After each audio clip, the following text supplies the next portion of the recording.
اي جبتها. يلا يلا. جيب $20 بالأول. $20؟ شنو تقصد؟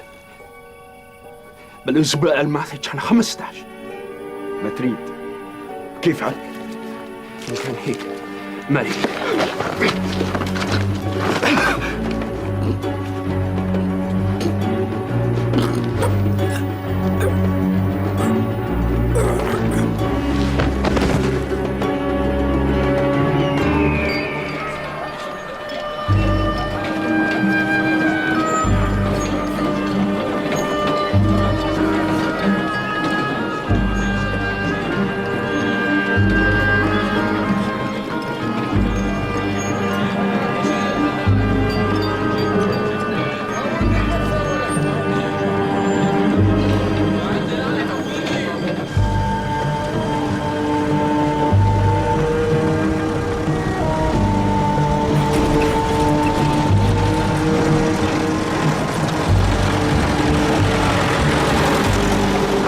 Honestly, sir, it's such a kick to meet the famous Hercule Poirot. Uncle Arthur's told me masses about you, of course. Have you been working on a case in Baghdad? No, it's quite interesting, actually. Poirot got a telegram from an old flame of his saying she was in a spot of bother and could he meet her in Baghdad. Good-looking woman. Said she was a Russian countess, Countess Vera Rosakov. Really? Thank you, Hastings, for explaining that to Monsieur Coleman. We've had a bit of excitement out at Tellurimja, too, while you've been away, Uncle Arthur. Well, I've only been away a day. Well, this morning, we had a dead Arab at the site. Being strangled, apparently. Good Lord. I say, that's Sheila Maitland. Her father's a superintendent in the Baghdad police. He must be up at the dig. He doesn't approve of Sheila coming out here alone. What-ho, Sheila? Will you take that machine away, Coleman? Fancy a race? It may have escaped your notice that you're in a car and I'm on a horse. All is good for a laugh, old Sheila.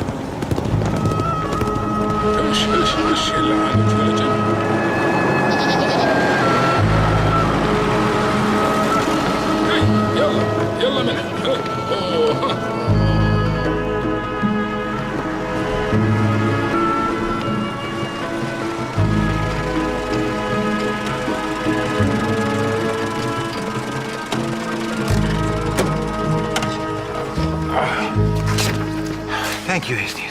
I say, Poirot, was that tactless of me mentioning the Countess? Could you ever be tactless, Hastings? Any news of her yet? No. It's odd, though, isn't it? I mean, she books into the hotel, sends you this telegram, and then when you arrive, she's gone off on some trip. Wait. Hello. Hello. Eric Leidner. Oh. You must be Hercule Poirot, Captain Hastings' famous friend. Ah. It is an honor to meet an archaeologist so distinguished, Dr. Leidner. The honor is entirely mutual. Do be careful. That's Mr. Poirot's luggage. Good afternoon, Superintendent. I say. Ah, there you are, Dr. Leidner.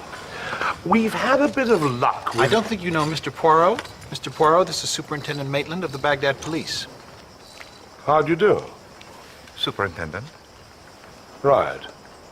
Now, look here. This fellow got himself strangled on our records. Name of Izzat Baki. Small-time crook. Dealing in stolen goods. Stealing antiquities. Selling drugs. Prostitution. So I want to question all your Arab workmen. I still favor the idea he was buying stolen antiquities from one of them. Very well. Whatever you think necessary. I'm sorry for that.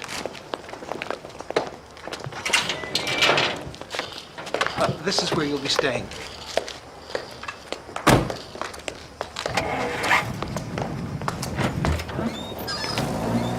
I only hope you'll be happy in our rather primitive accommodation. No, not at all, Dr. Leidner. I'm a man of the taste, most simple. Oh, Lord Bullock. Nasty business, this fellow being killed. Yes. We've had one or two suspicious characters hanging around Tel Yerimja since we started finding the gold artifacts. You looking for me, Annie? Oh, Dr. Leitner, yes. I was just showing our distinguished guest his room. Mr. Poirot, Miss Johnson, my right hand, you might say. Oh, Dr. Leitner. I'm delighted to meet you, Mademoiselle Johnson. How do you do? I wonder if you could come and cast your eye over the beads I found this morning. Sure. Dinner's at 8, Mr. Poirot.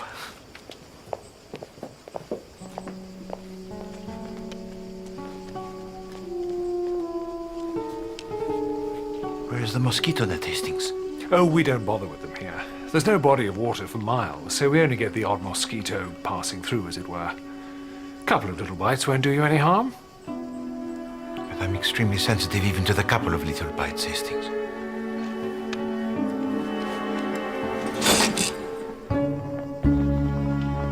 Of course, everyone's getting frightfully excited about this stuff that we're finding here.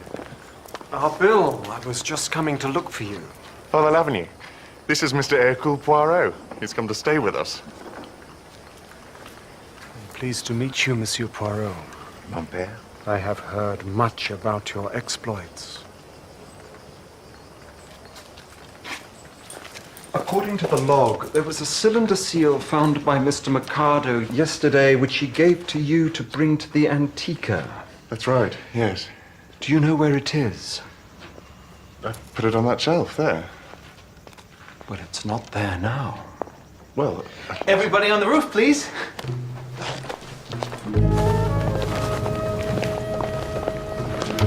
Old Leitner always insists upon a group photograph whenever we have a distinguished visitor.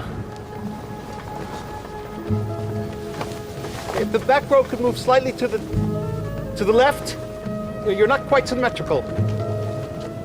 Yeah. Captain Hastings, move those querns if there's not enough room. Madame Leitner, what is a quern? A millstone. They seem to find more of those than almost anything else. Where's Mr. Mercado? Joseph doesn't like having his photograph taken. Mr. Carey's not here. He's still out at the dig. Now, relax, please, and look towards the camera.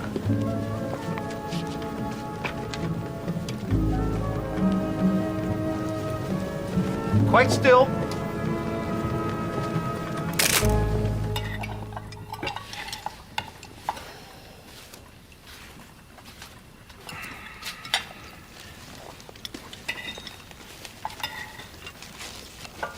I'm afraid you'll find us a gloomy crowd tonight, Monsieur Poirot. We're very distressed about the poor Arab who was killed. It is a circumstance most unfortunate, Madame Leitner. Was he one of your workmen? It's hard to say. We have so many casual workers. Oh, God. It's all right, Joseph. What's wrong, Mr. Mercado? It's all right. Sorry.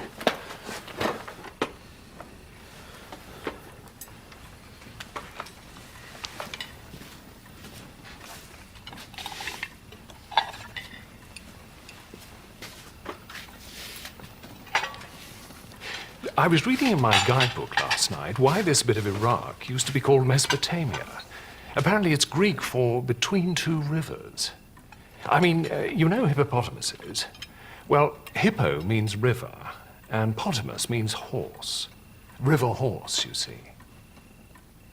No, it's the other way around, isn't it?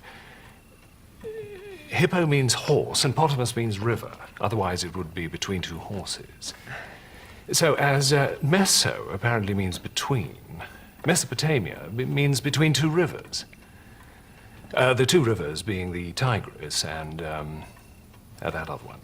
The Euphrates. Yes, between two rivers.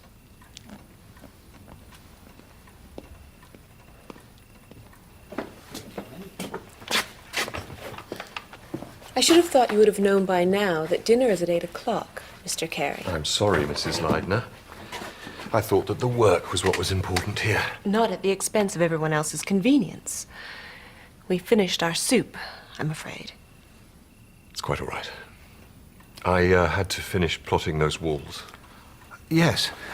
Yes, of course.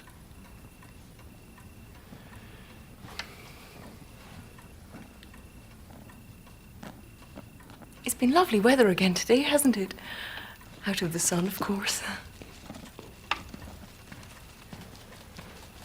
Ah, the fish. The fish from one of those very rivers of yours, eh, Captain Hastings? Oh, isn't that a sturgeon? They call it a hibiari out here. It's absolutely delicious. Arabs do not understand fish. That Father Lavigny's a strange cove, isn't he? There is certainly something odd about him. Mais c'est curieux. He's a philosopher, an archaeologist, world-renowned. And from his books, I had the impression of a man of great enthusiasm, of eloquence, and yet he seems not to have to rub together even the two words. Hastings, perhaps tomorrow afternoon I shall return to Baghdad with the postcard. Poirot, look, I've been married a few years now, and I don't mind telling you I've learned a thing or two about the fair sex. Countess Rosikoff isn't coming back, you know. That is as may be, Hastings. But it has less to do with my decision than the fact that in Baghdad the rooms there are lit by electricity, and the sound it is not so prevalent as to get inside the undervest. I do not know how you've borne it for 2 weeks. Well, family, you know. I told young Bill I'd make it a decent visit. You are a man of great courage. Good night, Hastings. Good night, Poirot. Sleep well.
There's someone in the room next to mine. I heard a scratching on the wall. It's all right. Don't be afraid. Get Eric.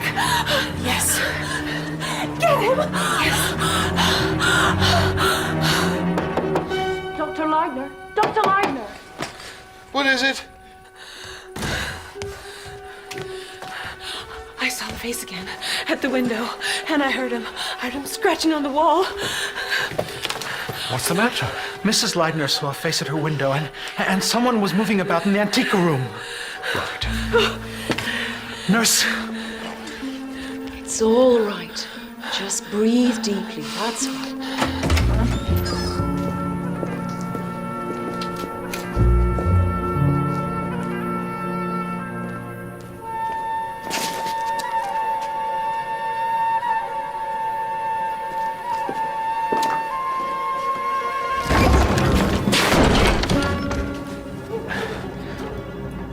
What are you doing, Father Lavigny?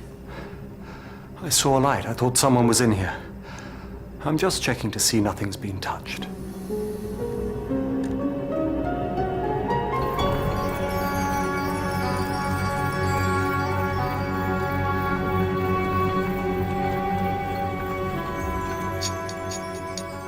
What do you think? Well, it certainly looks like wax. Right here, by the handle. I noticed it when I took its photograph. Could it be candle grease? From 6,000 years ago? I don't think so. Wasn't there some disturbance in here last night? No candles, though. Father Lavigny had a flashlight. What was he doing in here? He heard a noise.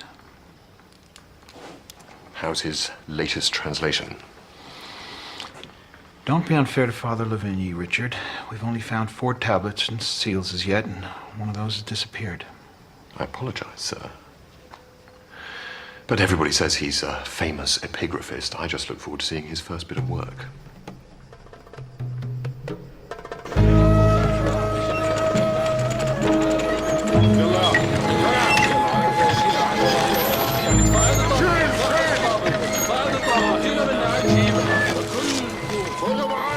It occurs to me, Dr. Leitner, that your work and the work that I do have much in common. Really?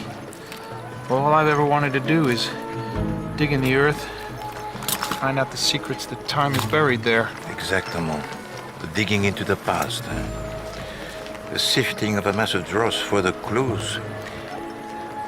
And the people most important that you deal with are those who are dead. Bet you don't have as much paperwork. For the world, it is drowning in paper. People will be thinking I'm insane. Good heavens, no. Noises in the night, faces at the window. No, there's something going on here. I shouldn't be surprised if somebody weren't trying to frighten the expedition off. Do you really think so? You... Who's that? What's he doing?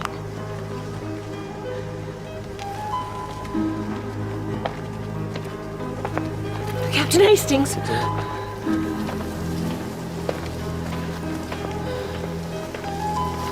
You see the state I'm in? شوتسوا هنا شوتسوا هنا لما تروح منها وبعدين. You know, I'm very ashamed. None of the men on the work can understand me. I was trying my Arabic on that man. He's a townsman and I wanted to see if I got on any better, but no. Dr. Leitner says my Arabic is too pure.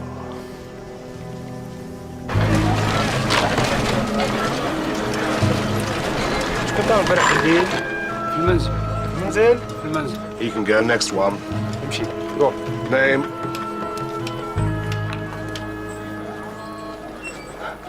Poor little beggar. About 6 years old, I'd say. Sent into the next world with nothing but a little pot and a couple of bead necklaces. Or perhaps that is all any of us need, Mademoiselle Johnson. I know it's hard to believe, Mr. Poirot, but I can't tell you what fun we used to have. Dr. Leitner, Richard Carey and I, the first years we worked out here. We were such a happy party.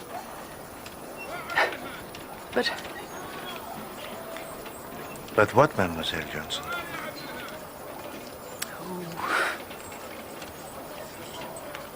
To be frank, since Dr. Leitner got married, of course, she's a very charming woman, and I can quite understand why Dr. Leitner fell for her. But if she's so nervous about coming to out-of-the-way places that she needs a nurse to hold her hand, she should have stayed in America. And now, the famous detective. Oh, no, Mademoiselle Johnson, you are mistaken. I assure you that my visit here is purely coincidental. Huh. There she is now. I say, isn't that splendid? And it's almost undamaged. I find their pottery crude compared to the Egyptians. Oh no, Mr. Mercado. Unsophisticated, perhaps, but... Oh my God! Sergeant! Sergeant!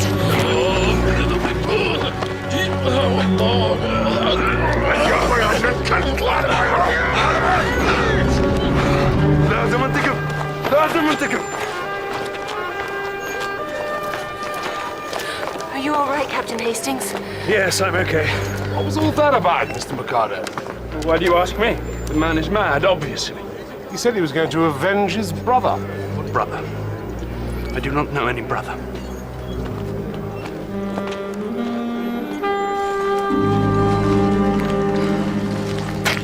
What kind of a place have I come to?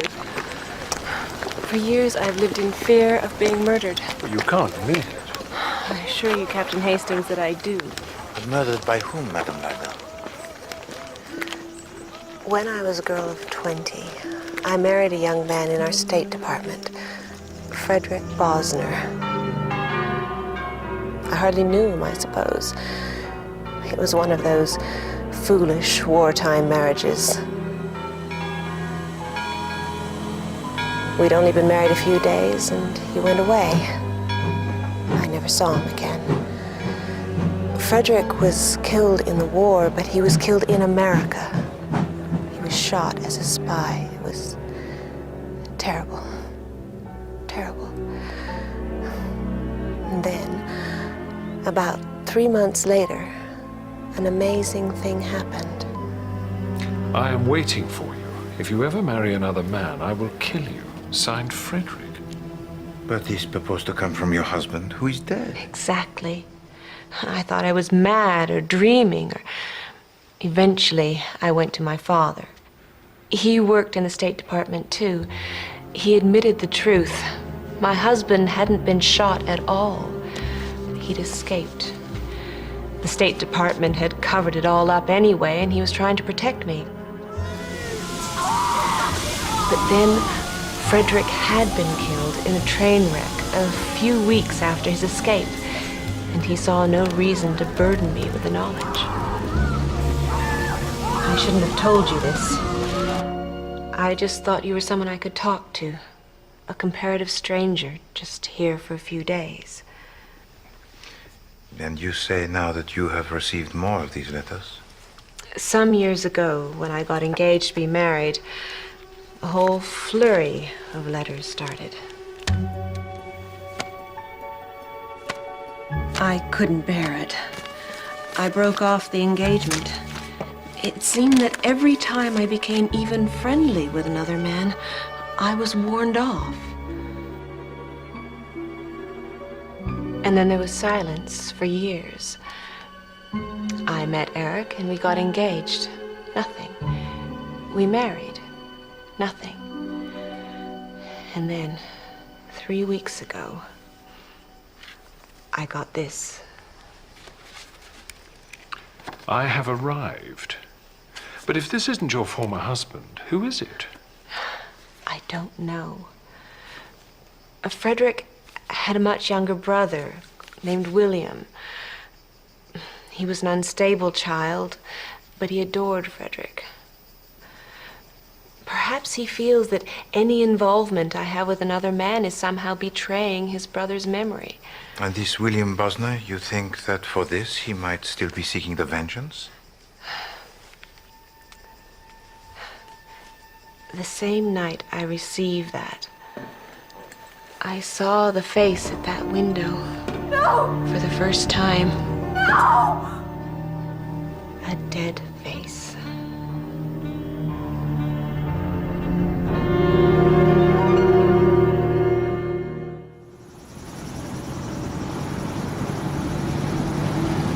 I really don't understand why you're leaving, Poirot. After all Mrs. Leidner told us this morning. I mean to say, there's a damsel in distress, if you like.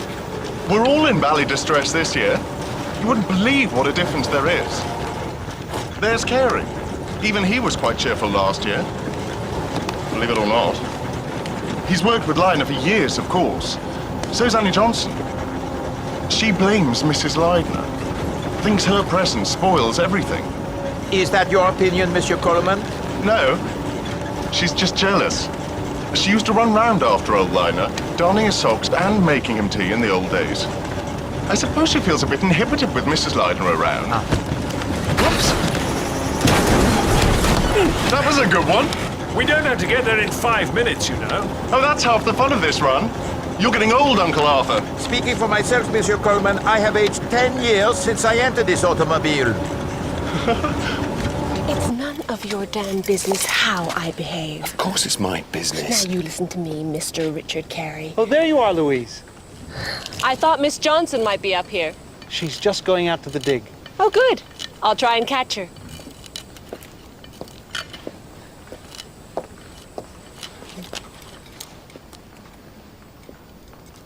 How you doing there, Richard?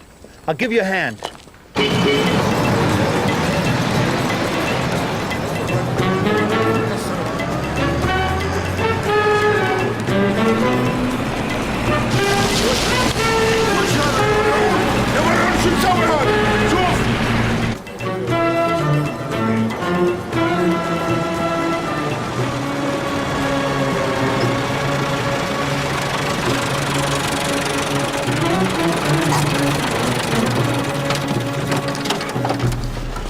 close those letters now. Thank you. Oh, tell me, Monsieur Coleman, do you recognize this handwriting? It's the lovely Louise's. Madame Leitner? Yes. Why? No, nothing. It just reminded me of the handwriting that I saw recently of someone else. Good Lord.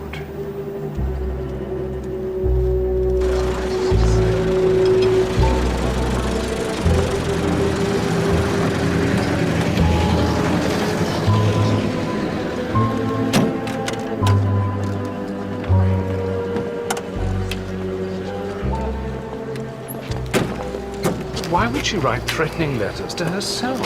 Oh, I think that would be an assumption too great to make, Hastings, on the grounds of the similarity of the handwritings. But if it were so, it would not be an occurrence unheard. Pretty ruddy silly, if you ask me. Ah, well, if only people would ask you, Hastings, they would refrain from the ruddy silliness, huh? Good night, Hastings. Good night, Poirot.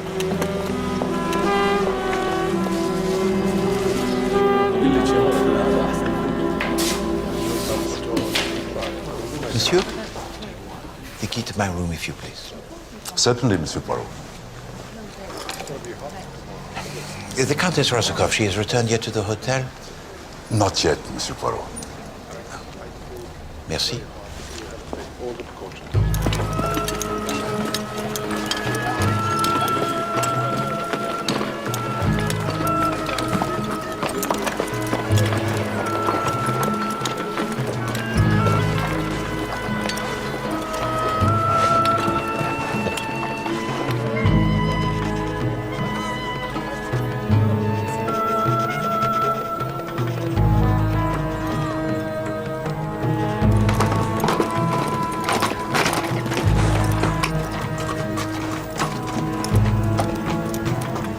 Hello, Richard.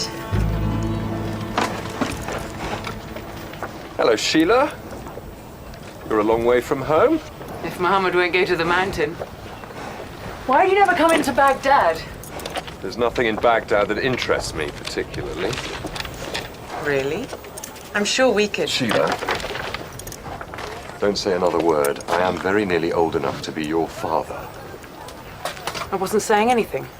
I don't know what you're talking about. It must be the sun or something. Seems to have gone to your head.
عبد الله لما أنا أخو عبد الله ماذا تفعل هنا؟ سامحني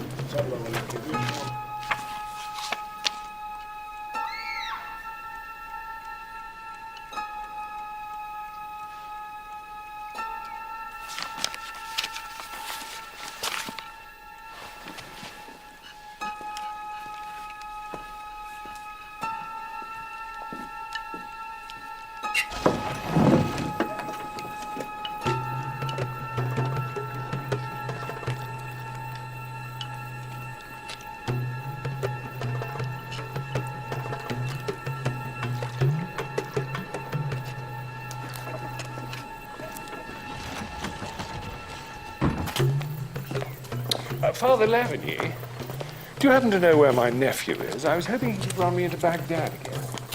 He's gone already, I think. It's Friday and the workmen are paid today. He has to collect the money from the bank. Oh, blast. It's a bit clearer up there now. Louise has been complaining lately there's not enough room to walk about. I'm just going to tell her the good news. At what time does Bill Coleman usually get back from Baghdad? Oh, I do not know. It is variable. Oh my God! Louise! Oh, Louise!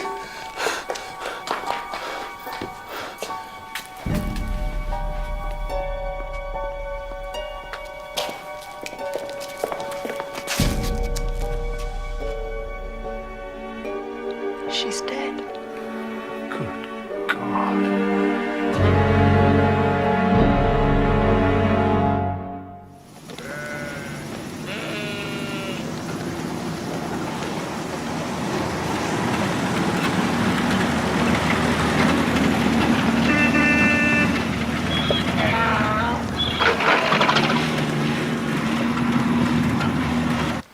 No alcoves, no wardrobes, and no curtains behind which anyone could hide. No. The body was on this rug. Leidner said he lifted her head when he found her, but he didn't actually change her position. It all seems so straightforward now. Madame Leidner, she is lying on her bed, half asleep. Someone opens the door, she looks up, rises to her feet, And was struck down. Blood. Very little. The blood will have escaped internally into the brain. And the weapon? Was there no sign of that? No. Something heavy. Without any corners or edges. Welded perhaps by the strong arm of a man. Wielded. Thank you, Hastings. It all seems so straightforward. Except for one thing. If the person who entered the room was a stranger, why then did Madame Leidner not cry up for help immediately? Miss Johnson said she thought she heard a cry. She was in the living room. That's next door but one to this. Perhaps it wasn't a stranger. Yes, Hastings. She may have been surprised to see the person, but she was not afraid.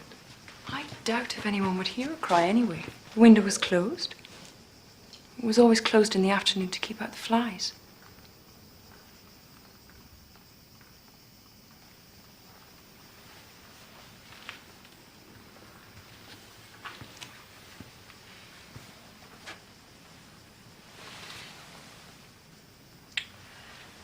Tell me, Superintendent, what is your opinion? Is that not blood?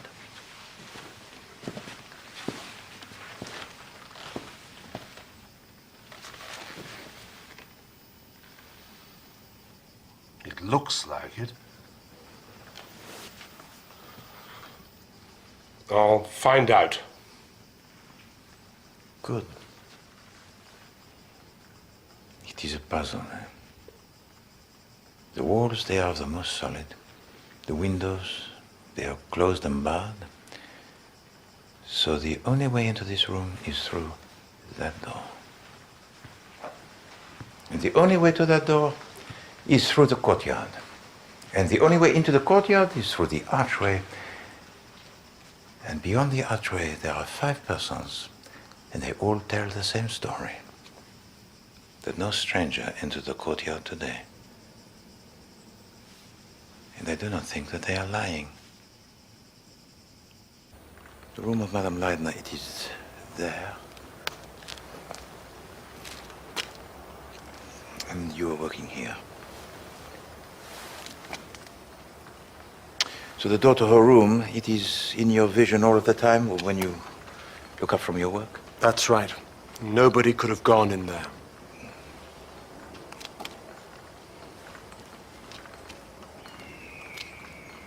And you were here all of the time? Except when I went up on the roof for a few minutes to see Dr. Leidner. But Abdullah was here then. Ah, yes, Abdullah. And you saw no other person enter this courtyard? After Mrs. Leitner had gone into a room? No. Captain Hastings came in through the gate. Wait, there were a couple of minutes.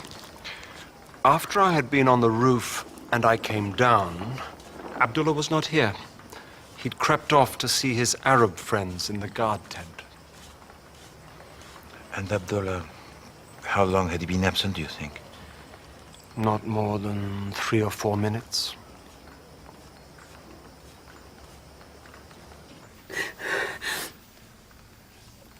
Come on, Marie.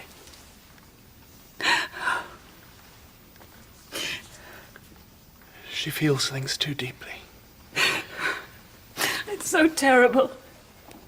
I was so fond of Louise. Madame Mercado, could you please tell me what you were doing at the time of her death? I was washing my hair. It seemed so awful. I was quite happy and busy. So you did not leave this room? Not until I came out and heard what had happened. It was awful. Did it surprise you? What do you mean? Oh, no, it's just that she might have confided to you something. No. No, dear Louise never told me anything. Anything definite, that is. Of course, there were the faces at windows and so forth.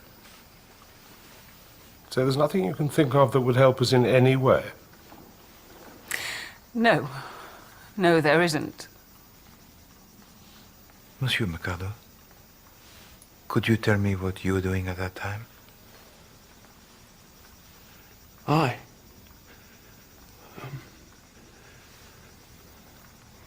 You were in your laboratory, Joseph. Yes, I was. My usual tasks. And at what time did you go there?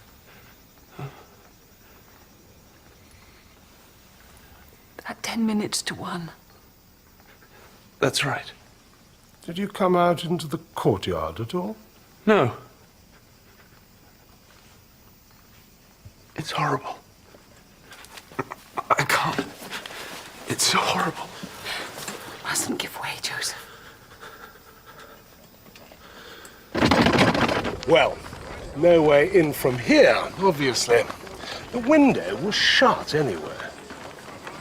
Why do you think Mercado was so upset? He's a rum cove, I must say. It is probably, as his wife says, Hastings. He is still shaken by the attack on him the other day by the workman.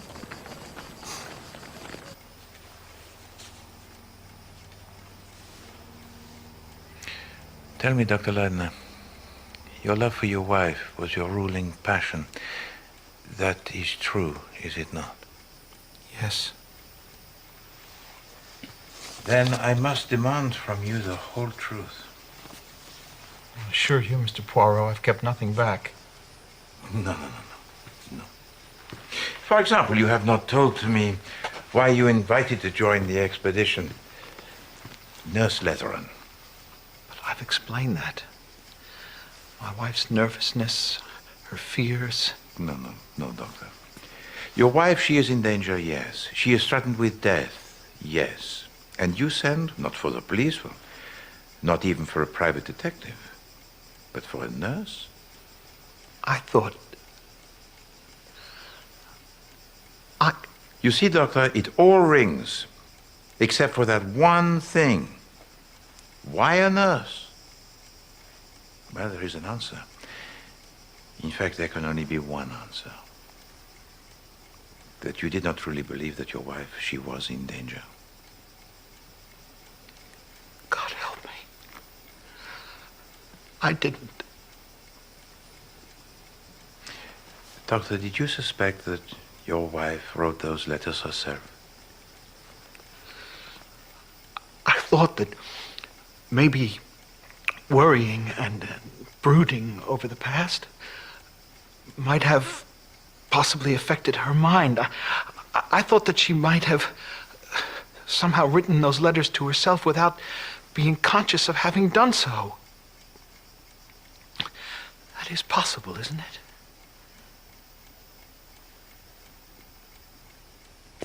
There are, as I see it, three possibilities. Three? Well, solution number one, and the simplest. William Bosner, the young, unstable brother of the first husband of Madame Leidner, still seeks the vengeance. First he threatens her, and then he carries out his threats. But if we accept this solution, then we have the problem of how he entered and departed without being observed. And the second? Solution number two, that for reasons of her own, Madame Leidner writes to herself those letters that are most threatening.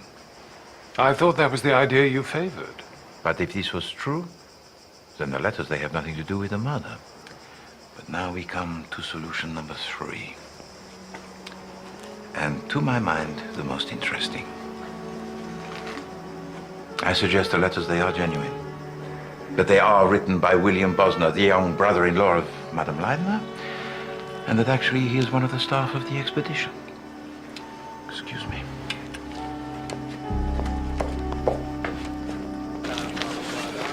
I joined the expedition only about a month ago, from the order of the Père Blanc at Carthage. And before your arrival here, mon père, did you at any time make the acquaintance with Madame Leidner? No. I'd never seen the lady until I met her here. The other day, Captain Hastings saw you talk to a man outside, and yet previously, this very same man, he'd been seen trying to peer in at one of the windows. It looked to me as if he was hanging around the place deliberately. That's what I thought. I asked him what he was doing and told him to go away.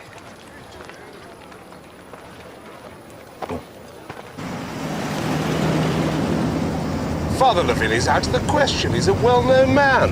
Anyway, he only joined the expedition last month. I happened to take the telegram from Dr. Leidner asking him to join into Baghdad and send it myself. Dr. Bird had been taken ill. Had to go back to Boston. But you do not appreciate the point of importance, Superintendent.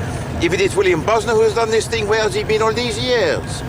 He must have taken a different name. He must have built up for himself a career.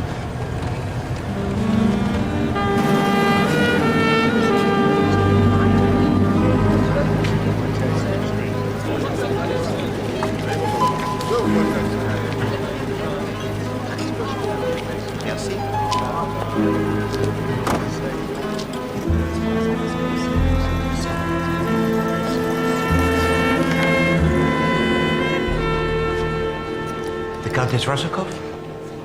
I'm afraid not, Monsieur Poirot. Good night.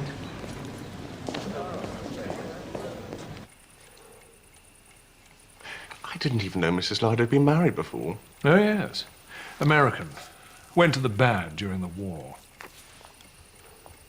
I just wonder what's going to happen to the expedition now. It's very much Leidner's show. I'm sorry to interrupt. Have either of you seen Miss Johnson? She wasn't at dinner. She's not in her room either. You don't think she's made off with the family silver, do you? No, of course not. I just... Well, you know, with a murderer about.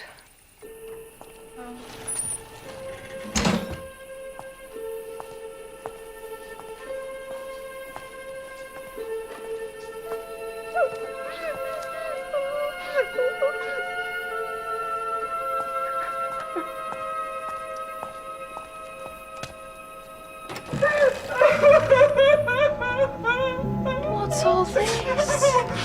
Oh, you mustn't sit here crying all by yourself. Don't, Miss Johnson, don't. Take a hold on yourself. What's upset you, Miss Johnson? It's all so awful. Now, you mustn't start thinking about it again. What's happened has happened and can't be mended. There's no use fretting, you know. No. Oh, you're right, nurse. I'm making a fool of myself.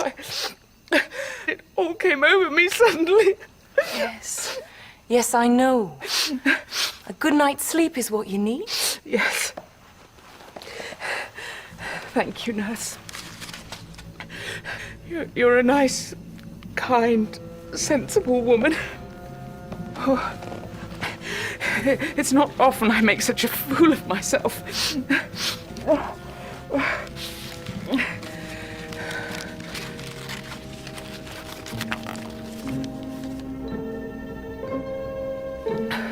she was never a nice woman.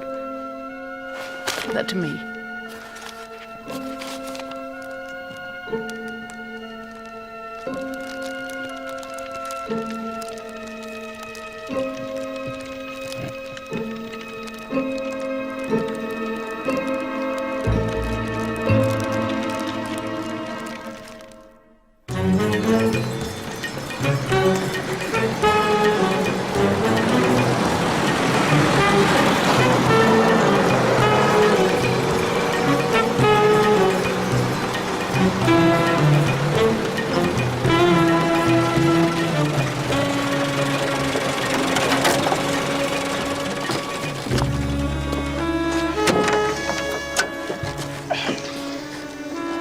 Any sign of the Countess yet, Poirot? No. And to tell you the truth, Hastings, I begin to fear for her safety. First, there was the telegram stressing her need of help most urgently, then her absence from the hotel at my arrival, and now the continuing lack of any sort of communication from her. Yes, I see what you mean. Bonjour, Mademoiselle Maitland. Bonjour, distinguished Belgian tech. You see, Hastings? People begin to remember that I am not French. It is good of you to come, ma sœur. It is most interesting and important, this news of Mademoiselle Johnson. Asseyez-vous, s'il vous plaît.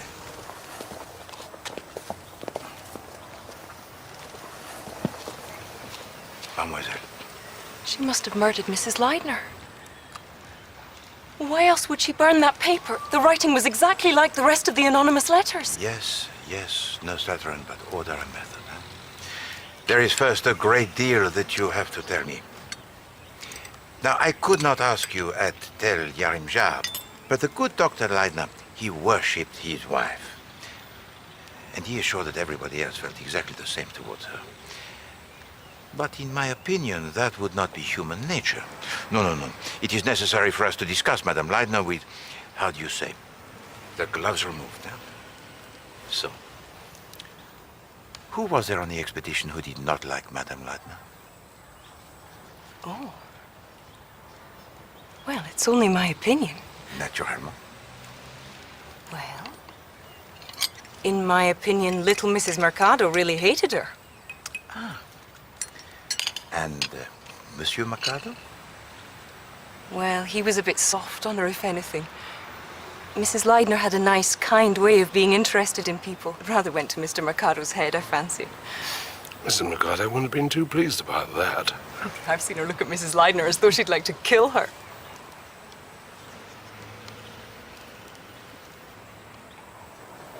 Oh. I didn't mean to say. I mean, she... No. I understand. What about Monsieur Carey? Well, he was always very stiff with her. And her with him. Perhaps he was jealous, like Miss Johnson, him being an old friend of her husband's, too. What ho, Sheila? Look here. I bought 2 tickets for the tennis club dance. That's not until the end of next month. I know. I wanted to get in before anyone else. Will you come? Oh, all right. Yes, I'd love to. I hope I haven't spoken out of turn.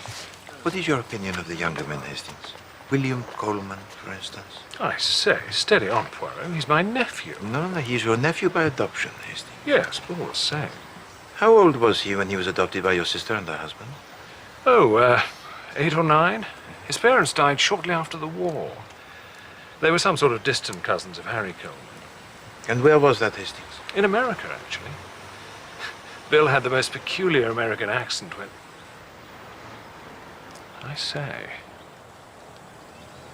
No. You know where we must consider every possibility, Hastings.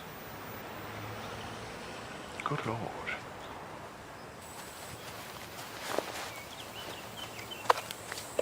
How are you getting on with our local mystery? I have learned a great deal, mademoiselle, about the victim. And very often the victim, it is the clue to the mystery. It's rather clever of you, Mr. Poirot. Merci, mademoiselle. It's certainly true that if ever a woman deserved to be murdered, Mrs. Leidner was that woman. Miss Maitland. Nurse Leatheran, I'm afraid, was quite taken in by her, as many other people were. What Sheila telling you, Monsieur Poirot? Take it with a pinch of salt. She and Louise Leidner didn't exactly hit it off. We didn't hit it off because Louise knew that I saw through her. In fact, I wouldn't have much objected to putting her out of the way myself. Then, for the time of death of Madame Leidner, mademoiselle, I hope you have a good alibi. Alibi? I was playing tennis at the club. You can ask anybody. I was always taught you don't speak ill of the dead. Oh, that's stupid. The truth's always the truth. Louise Leidner was the sort of woman who wanted to break things up, just for fun, for the sense of power. And she was the kind of woman who had to get a hold of every male creature within reach. Have you told them about Richard Carey? About Mr. Carey? Well, I've mentioned that they didn't hit it off very well. Didn't hit it off very well, you idiot. He's head over heels in love with her.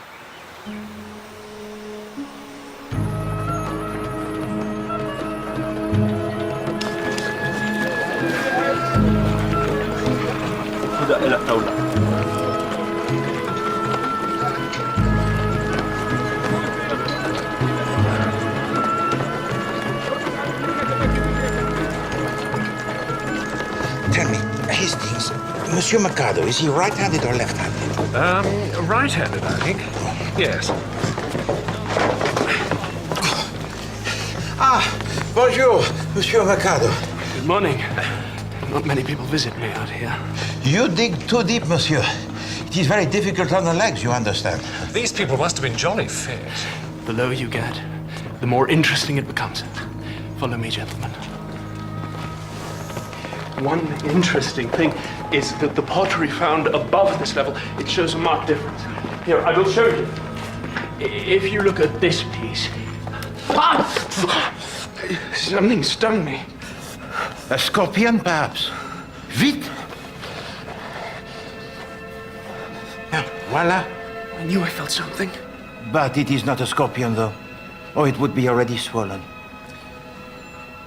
But one cannot be too careful, eh, Monsieur Mikado?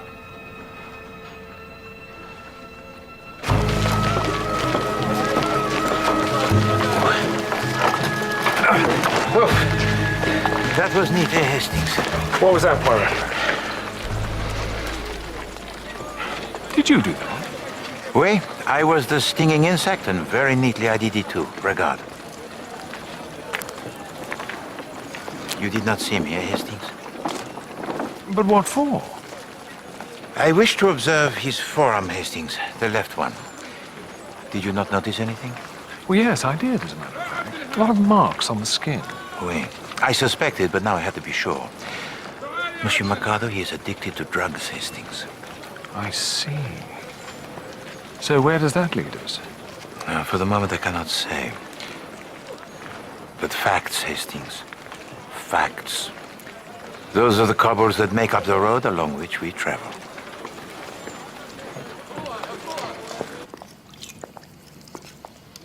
Poirot wants to see if Miss Johnson could really have heard Mrs. Leidner call out when she was murdered, you see. So if you can go in Mrs. Leidner's room and just give a little cry, I'll go in the living room and see if I hear anything. All right. Oh, not a big scream. I mean, not madly terrifying. Just a little cry as if you stubbed your toe or something. Yes, I see.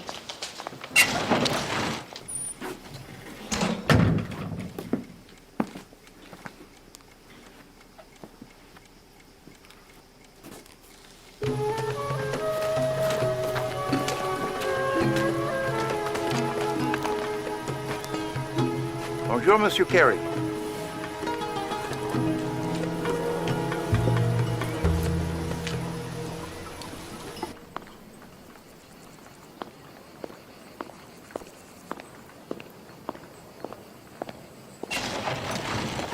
Ready when you are. No, I've done it. Oh. Well, I didn't hear anything. Perhaps you should try it again, a bit louder. I'm hardly the right person to help you. Mrs. Leidner and I didn't get on particularly well. I suppose I was a bit resentful of her influence over Leidner. We were polite to each other, but not intimate. Explained most admirably, Monsieur Carey. But there are stories going about, and one listens to these stories and bows. What stories? Oh, the usual sort of story. About you and Madame Leidner. What foul minds people have. Vraiment. They're dogs, huh? However deep one buries an unpleasantness, a dog, he will always root it out again. As for myself, I'm always ready to be convinced of the truth. You? I doubt if you'd know the truth if you heard it. Try me and see. All right. I hated Louise Leidner. That's the truth for you. That's the truth.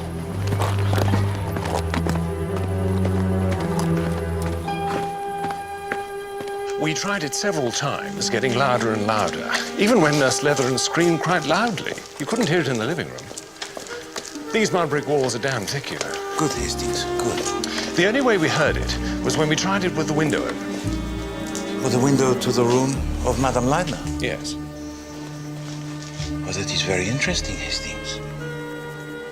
Even illuminating.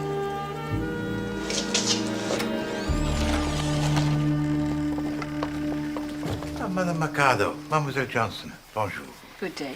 How are you getting on, Mr. Poirot? Oh, it marches slowly, this affair, mademoiselle.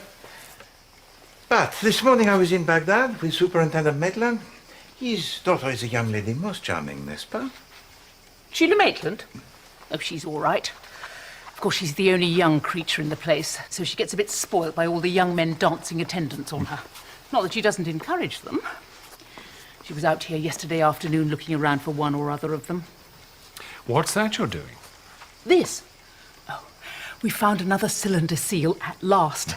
You know, this is only the fourth one we've found on this site, apart from the one that's got lost, of course. And Père Lavigny, he translates them, n'est-ce pas?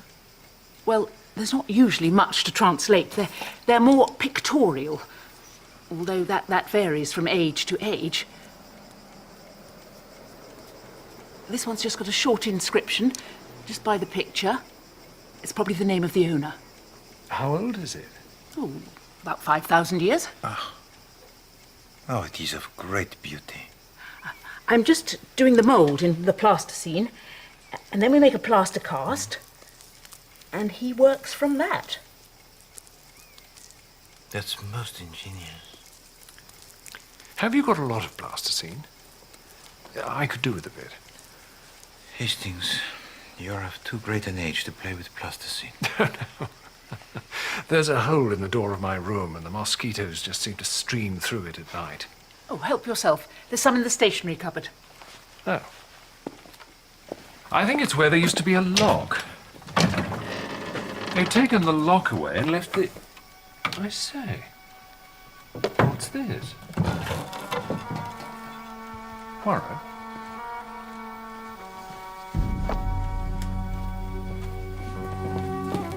Some sort of mask. How extraordinary.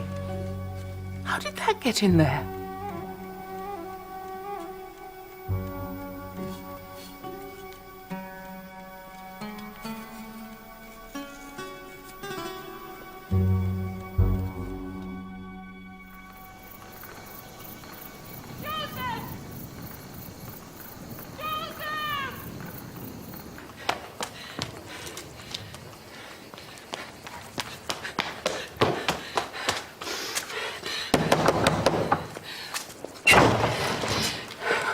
Joseph. Joseph? He got up before I was awake and I can't find him anywhere. Sorry, I haven't seen him. He's not out at the dig? No.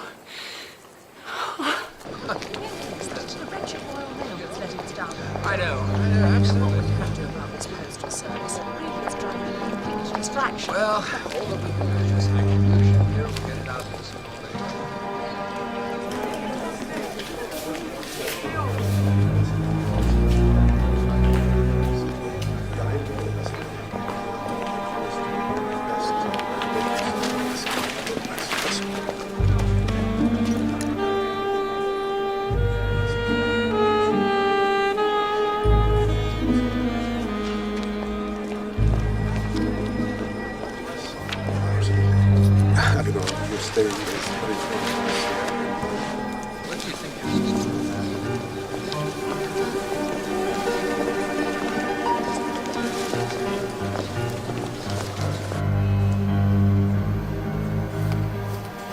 just be for the one night.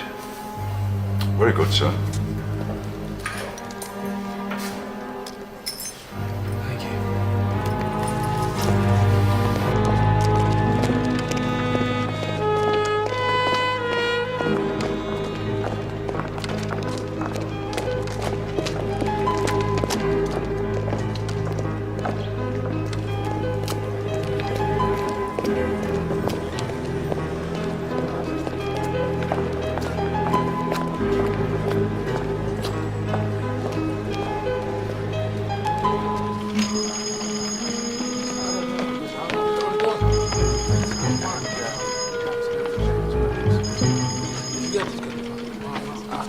Monsieur, I would like to send these telegrams, this to Tunisia, and these 3 to the United States of America.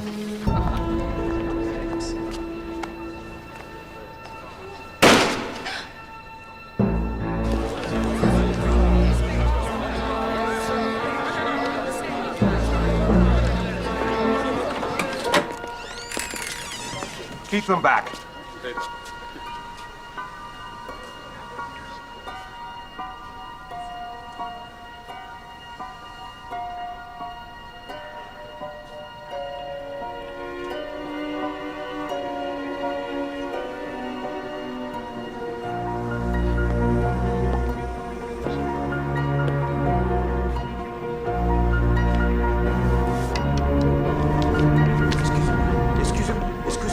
Excusez-moi, s'il vous plaît.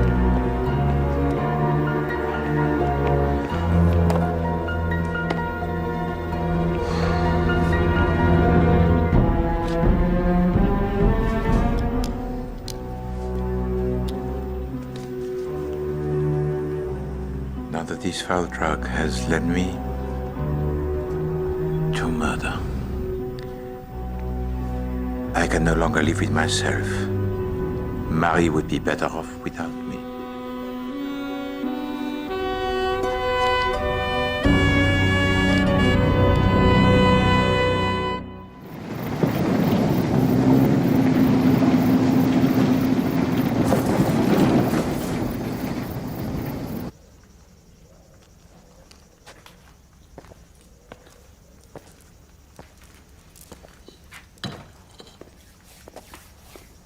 Ah, Captain Hastings!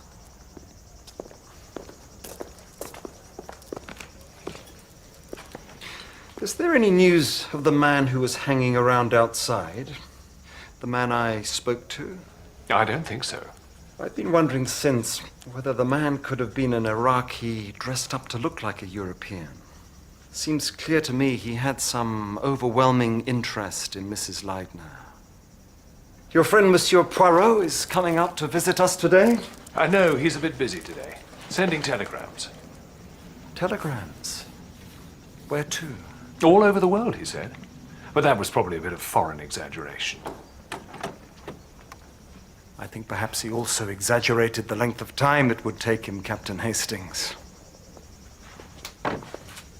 Good Lord. Poirot! I didn't think you were coming out here today. Monsieur Mercado has committed suicide, Hastings. Not a word. Bonjour, Père Lavigny. Bonjour, Monsieur Poirot. The other day when you was asking me about that fellow I saw peering in through the window.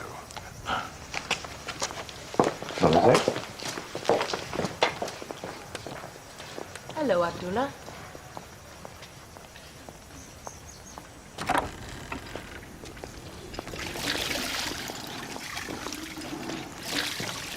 Nurse, you better come with me.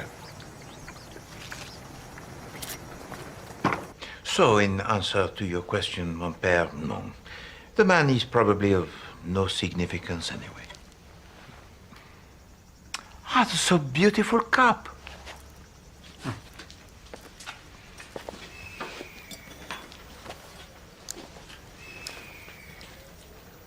Oh, so beautiful. And so ancient, Hastings. No wax on it today either. Wax? Yes. Richard Carey was quite upset. There were little bits of wax around the handle. Ah, yes. Candle grease, no doubt. Oh, no!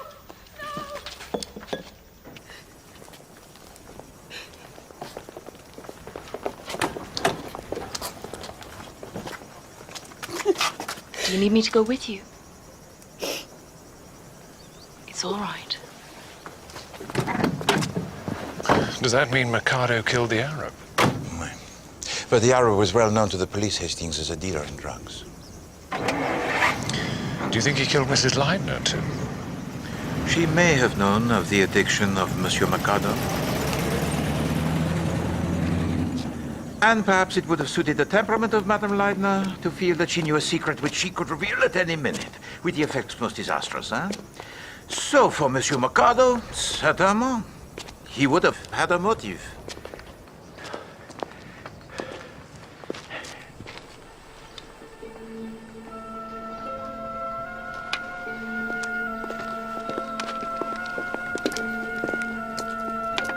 Is something the matter, Mademoiselle Johnson? Is it to do with Monsieur Mikado? You must tell me, Mademoiselle. I've just seen something.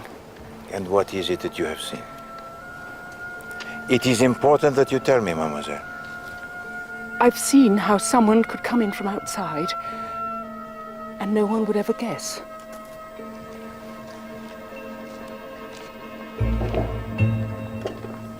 How? You must explain to us, Mademoiselle. I've got to think it out first.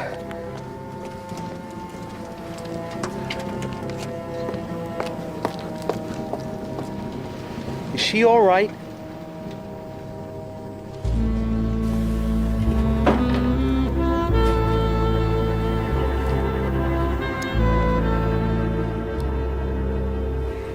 Hastings, I think I shall rest here for the night. Good man. Why run after her? Show your independence. As an old married man, I don't mind telling you, Poirot. Hastings, is it not true that your wife requested that you should leave? Well, that's true, but... And that she requested that you should leave not only your home, but the continent in which it is situated?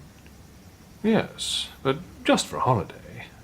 She felt she needed a bit of a break. Then perhaps you will kindly not to presume to lecture me as an expert on the psychology of women.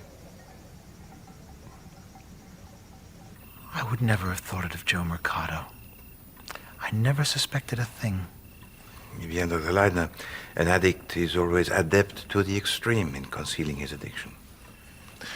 So where does this put your investigation now, Mr. Poirot?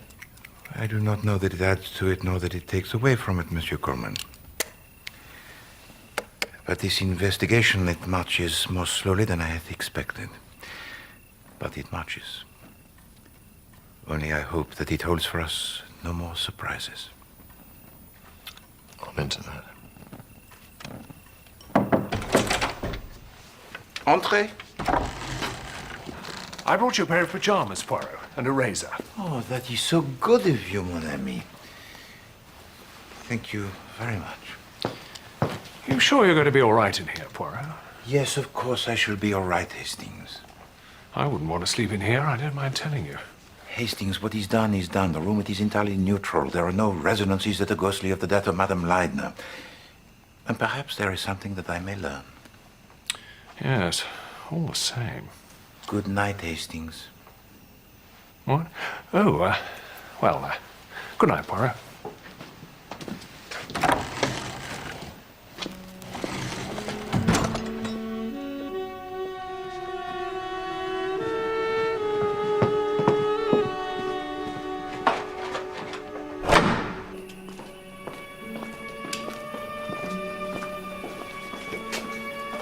Miss Johnson.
Mademoiselle Johnson! Mademoiselle Johnson! Let me.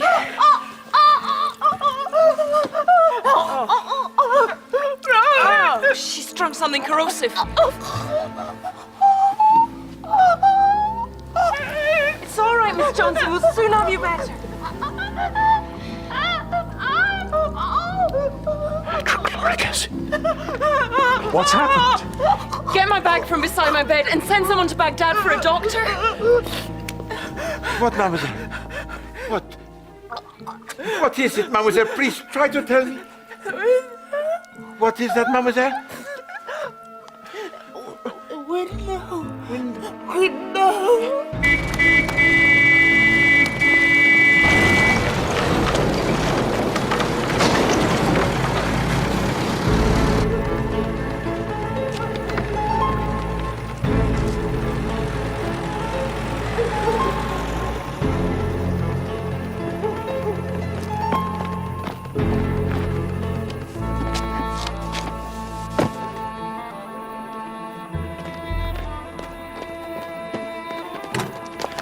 Belgian detective poking his nose in.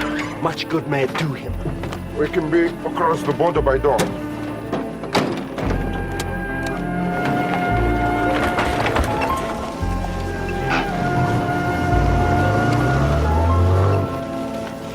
Who can have done this foul thing, Mr. Poirot?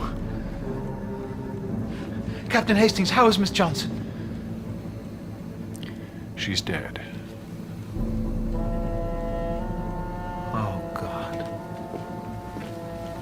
Somebody substituted hydrochloric acid for the water that she placed habitually beside her bed.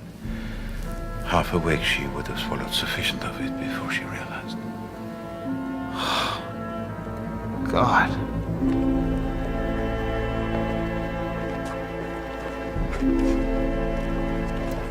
Poor Annie.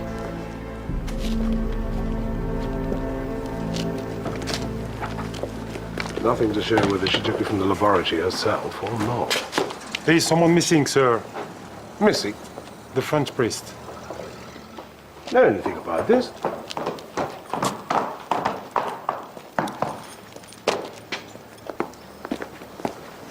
I was at the post office and a telegram came for you. Merci, mademoiselle. What are you doing out here, Sheila? Oh, Daddy.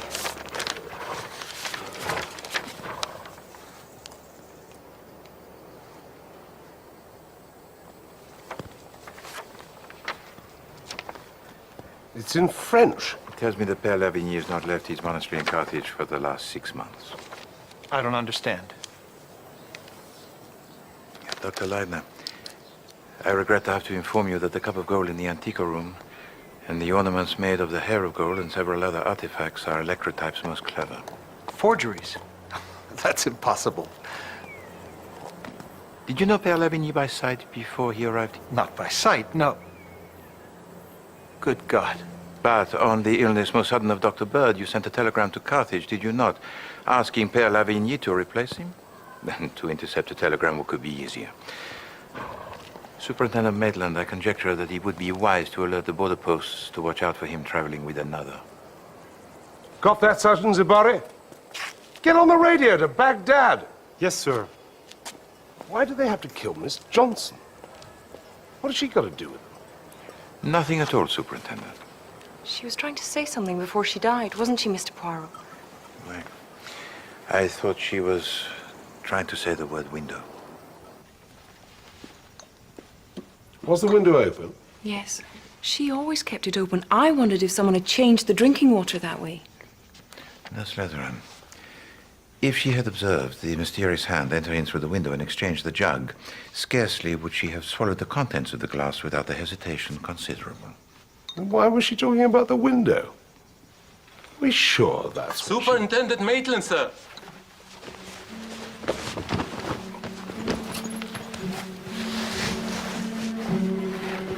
Open it.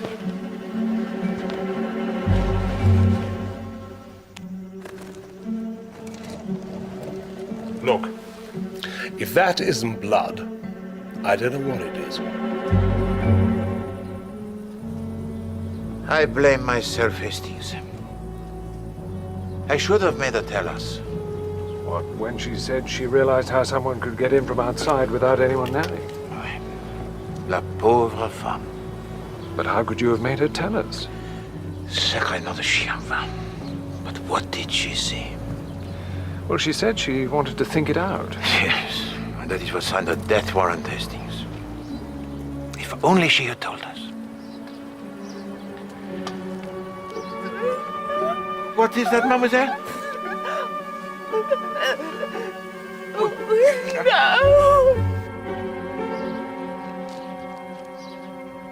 Oh, Hastings.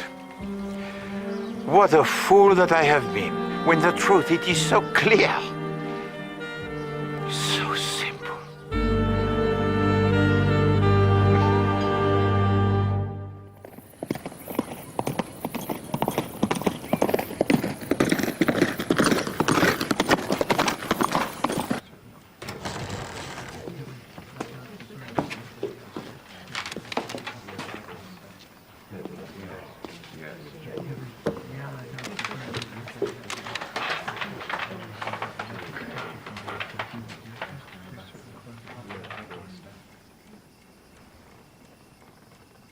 I have said several times in the course of this investigation that this case revolved around the personality of Madame Leidner. Now, it became quite clear to me that Madame Leidner was a woman endowed by nature not only with beauty, but with a kind of magic that was calamitous, that can sometimes accompany beauty. And such women can often bring disaster. Sometimes on others, and sometimes on themselves. Madame Leidner was very young when she first married a Monsieur Frederick Bosner. But she was widowed most tragically very soon after the wedding. It was at this time that she began to receive letters that were anonymous and most threatening, but which she suspected as coming from William Bosner, the young brother of her late husband.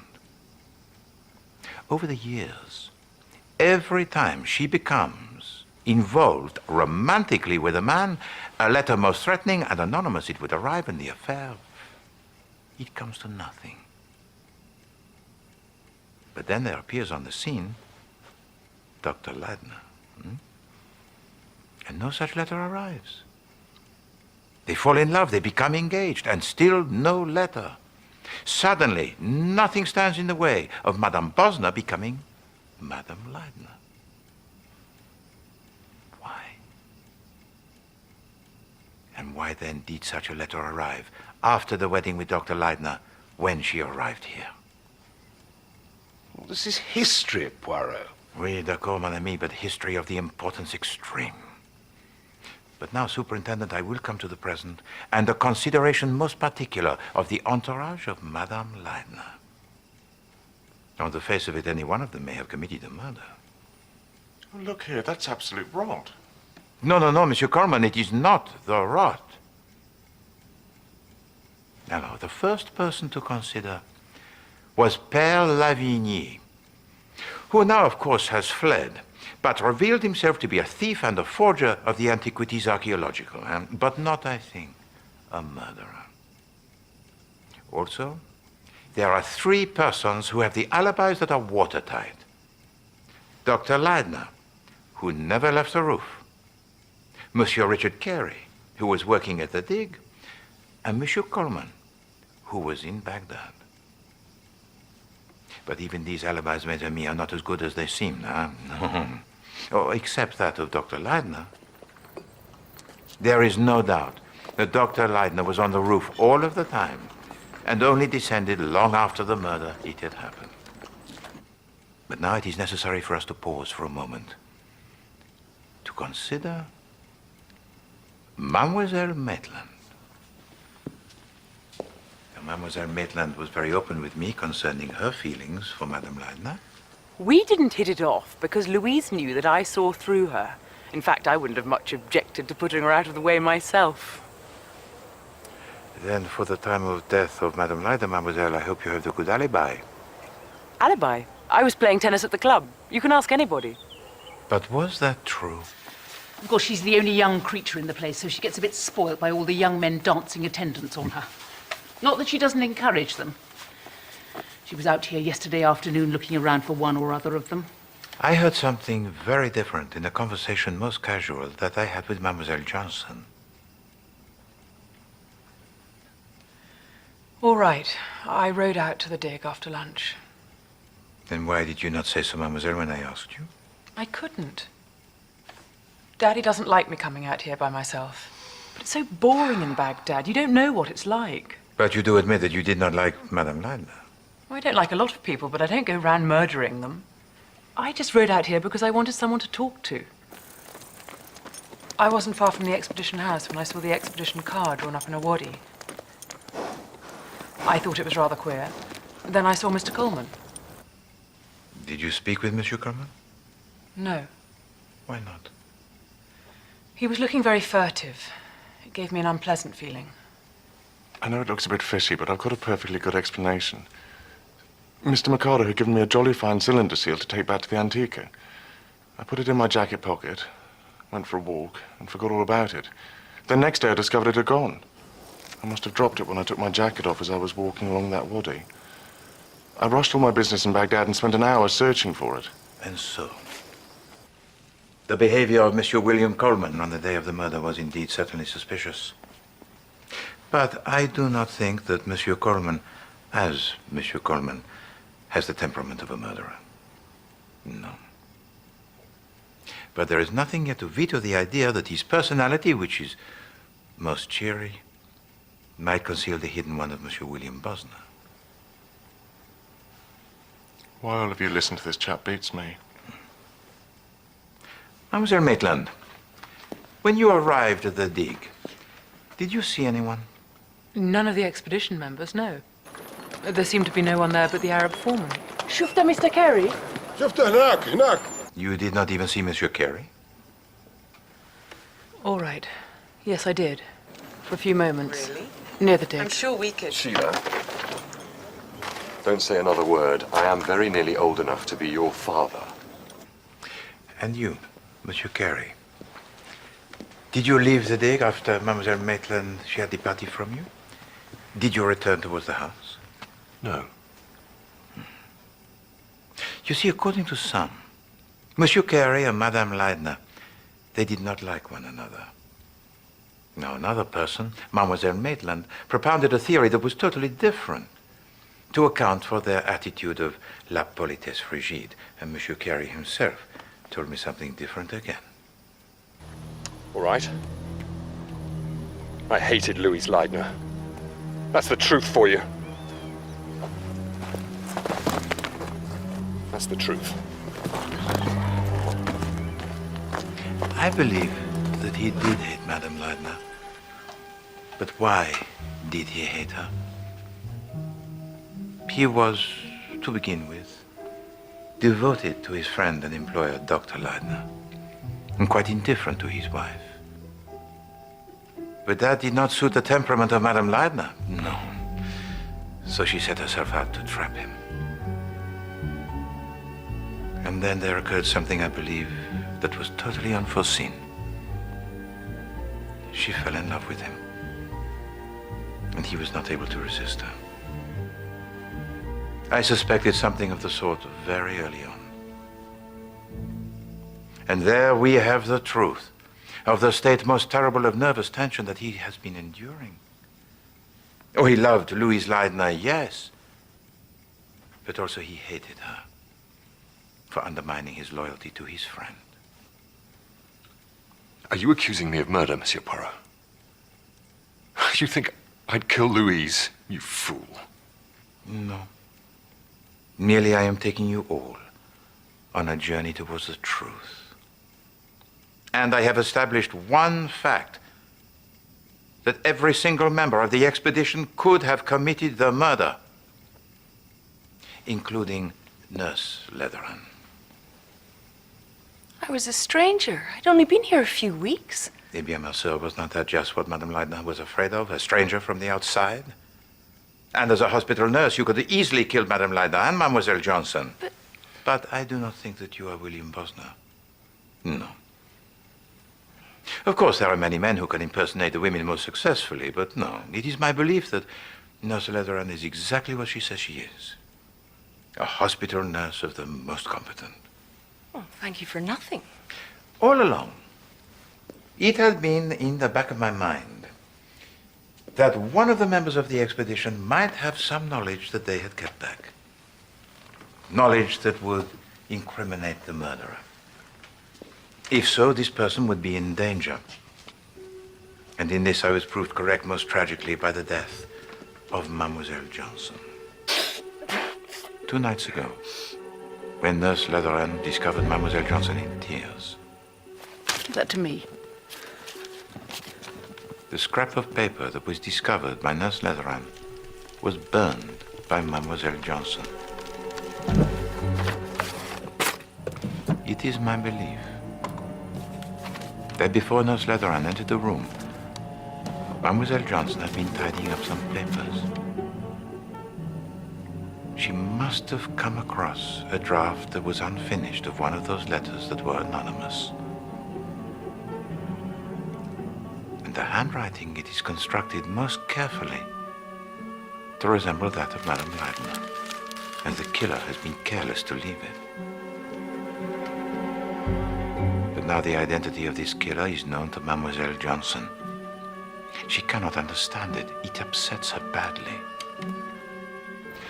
Then on the evening of her death, Captain Hastings and myself discovered Mademoiselle Johnson on the roof in a state of horror most incredulous.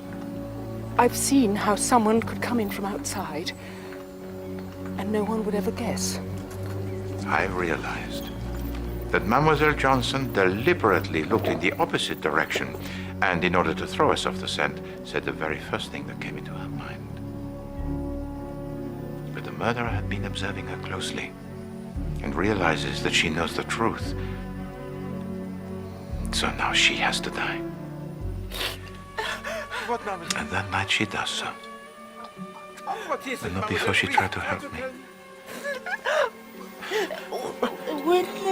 Window. However, the only words she could manage to articulate were the window. The window. Mademoiselle Johnson was trying to tell me what she had realized on the roof that day. How the murder of Madame Leidner, it had been committed. Eh bien, first of all, you must all realize one thing. That the window to the room of Madame Leidner was on the side facing away from the courtyard. So, Madame Leidner is lying on her bed, half asleep. The mask which has been used already to frighten her in the nighttime begins to tap on the window. But now she recognizes it for what it is. A thing of plaster and ink hanging on a string. She is not frightened, no. She opens the window and turns her face upwards to see who is playing on her the trick.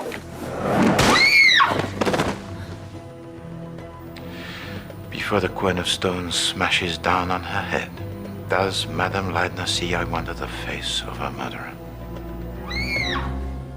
Her scream, it is heard by Mademoiselle Johnson, who is reading in the living room, but heard only because at this moment, the window to the room of Madame Leidner is open, as was proved by the experiment most successful of Captain Hastings. The deed accomplished, the murderer pulls up again the quern by the rope that is attached to it. Have I not said all along that this was a crime passionnel? Alors, Monsieur Frederick Bosner, the first husband of Louise Leidner, loved her with a passion that only a woman of her kind could evoke. But I had dismissed totally from my mind that Monsieur Frederick Bosner could be a suspect in this case because Monsieur Frederick Bosner, he was dead. Had been dead for nearly 20 years. Or had he? Well, certainly he is sentenced to death. But he escapes. Ah, but then, of course, there is the railway accident. No, now, surely he is dead. But suppose he was still not there. Suppose he manages to emerge from the wreck with a new identity. The identity of a young man who was so disfigured in this railway accident that he is buried as Monsieur Frederick Bosner, and Monsieur Frederick Bosner will be forgotten, n'est-ce pas?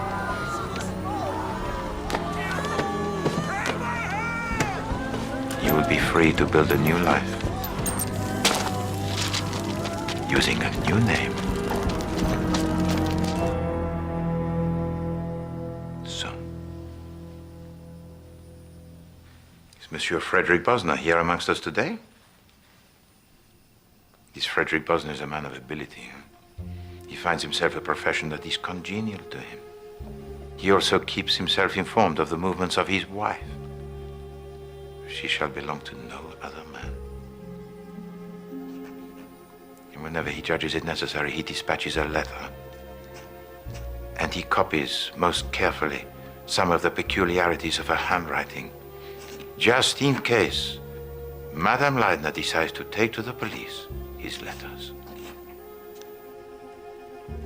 But these letters that are anonymous and threatening, they do not arrive when she meets, falls in love with, and becomes engaged to Dr. Leidner. It is a puzzle. And perhaps Madame Leidner realized the answer to these puzzlements in the moment before she died.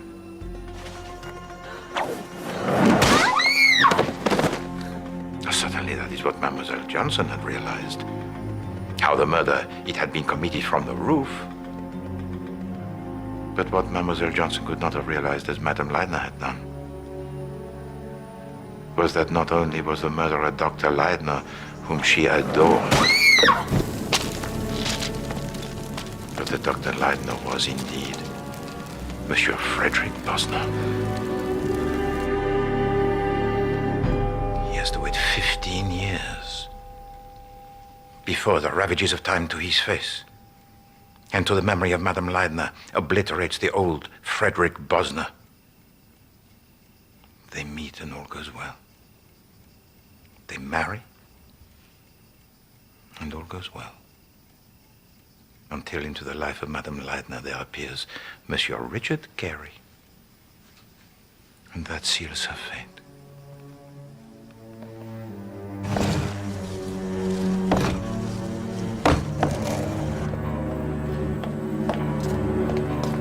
It's a bit clearer up there now.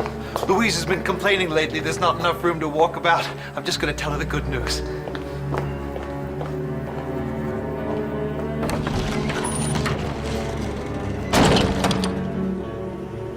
He hurries to the window, closes it and fastens it. He picks up and transports the body of his wife to a point between the bed and the door. He then notices a slight stain on the rug by the window, so he places this rug in front of the washstand and the rug in front of the washstand by the window. If this stain it is noticed, it will be connected with the washstand. There must be no suggestion that the window played any part in the murder.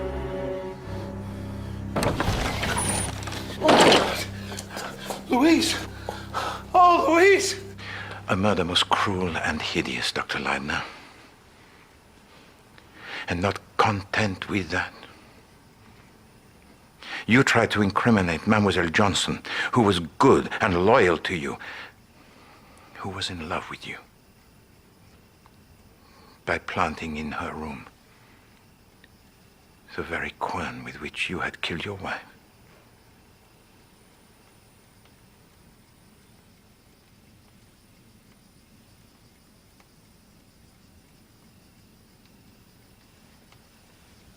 I am so tired.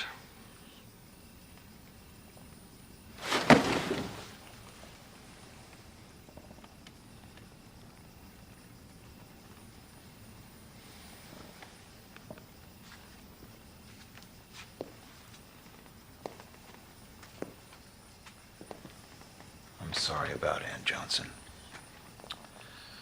That was bad. Senseless. It wasn't me. It was fear on my part. You'd have made a good archaeologist, Mr. Poirot.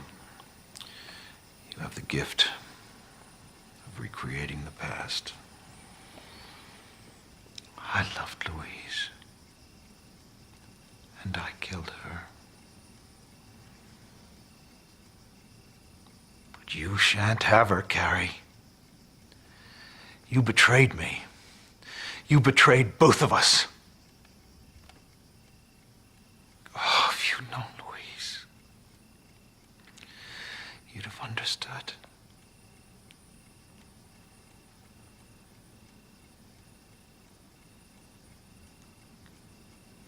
No.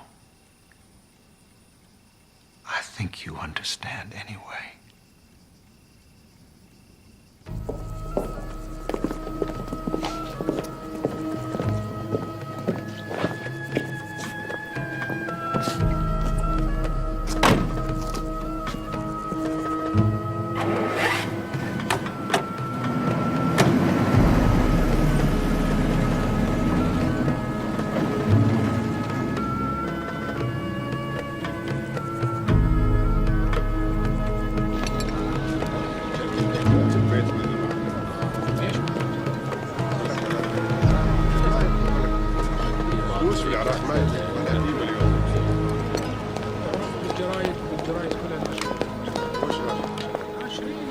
What are you doing here, Hastings? I'm enjoying my last few moments in Baghdad. And in 43 minutes, the last train for 1 week, it leaves for Istanbul. Well, it's only 10 minutes to the station, and the cab's round the corner with my luggage in it. Have a tisane. خذ شنطتي للسيارة. إلي تنتظر كابتن هيستينغز برا. I didn't know you spoke Arabic, Poirot. Just a few words that I have picked up, Hastings. One should never squander the opportunity the travel affords. تسأل من فضلك. صار استاذي. Monsieur Poirot, I have found you. What is it, monsieur? The telephone, monsieur, from the Countess Rosakov. Merci. No, monsieur. She has gone. Gone? Yes, monsieur. The line, the reception was very, very bad, and she was speaking from Budapest. Budapest? She left a message. Go on. She said she had been called to Shanghai, and would you kindly settle her bill for her? Her bill? Yes, monsieur.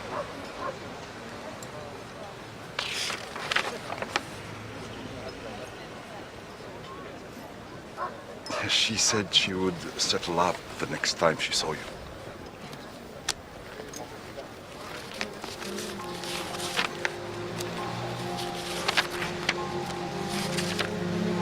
Monsieur.